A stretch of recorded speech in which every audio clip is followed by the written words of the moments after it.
As vacinas para a Covid-19 desenvolvem no nosso organismo o processo de replicação, transcrição e tradução. Para entender como ocorre esse processo, primeiro é preciso saber como as vacinas são feitas. Vamos usar como exemplo a Coronavac.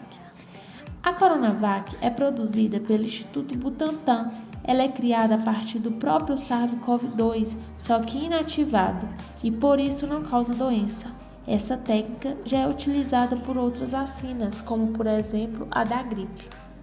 Primeiro, em laboratório, eles vão cultivar esses vírus em células, porque os vírus eles são parasitas intracelulares obrigatórios, ou seja, para eles desenvolverem, eles precisam estar dentro de uma célula. Então, eles vão criando esses vírus em laboratório, em um meio de cultura, e depois eles vão inativar esse vírus com um processo físico e químico. Essa inativação faz com que os vírus não tenham a capacidade de causar doença. A partir do momento que o vírus é inativo, já começa uma vacina. Quando você se vacina com a Coronavac, essas partículas virais elas vão entrar em contato com o seu corpo e aí acontece o processo de replicação. O DNA é a macromolécula capaz de se replicar constantemente nos organismos vivos, excepcionalmente nos humanos. Cada ser possui sua peculiaridade com relação ao DNA, pois todos são diferentes geneticamente falando, mas poucas pessoas questionam-se sobre o motivo disso. E este é exatamente o que vamos trazer, a replicação de DNA e como isso ocorre.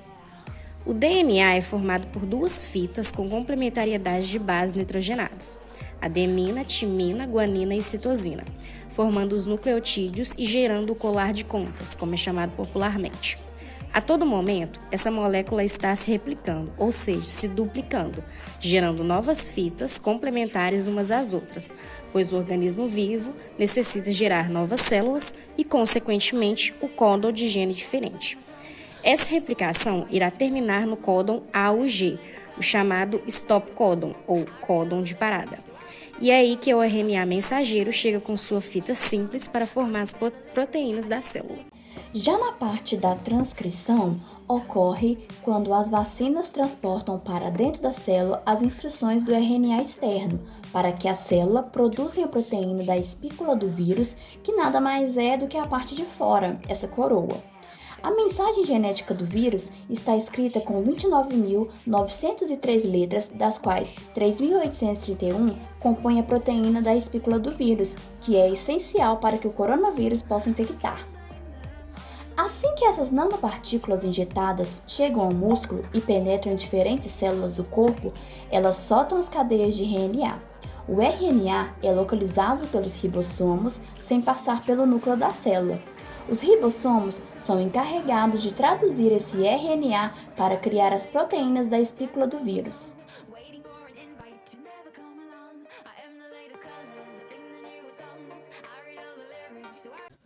Processo de tradução.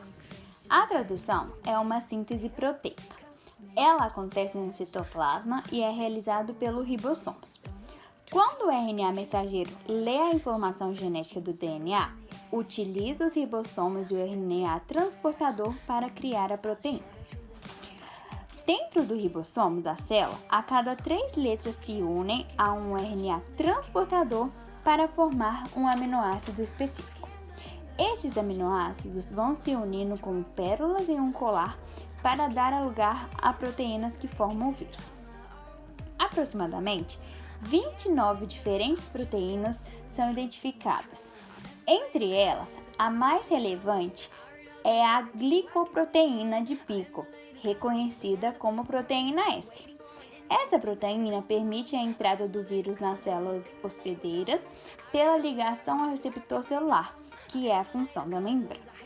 Isso dá início à reação imunológica adaptativa, é a mais eficácia contra o vírus.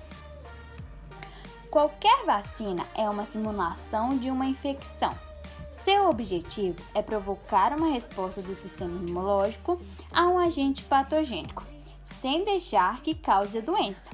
As vacinas de RNA mensageiro usam as células do corpo como bioreatores para que produzam cópias da proteína S do coronavírus e que estas sejam localizadas no sistema imunológico. Os linfócitos B geram os anticorpos, que são as proteínas capazes de se unirem ao vírus e impedir as infecções.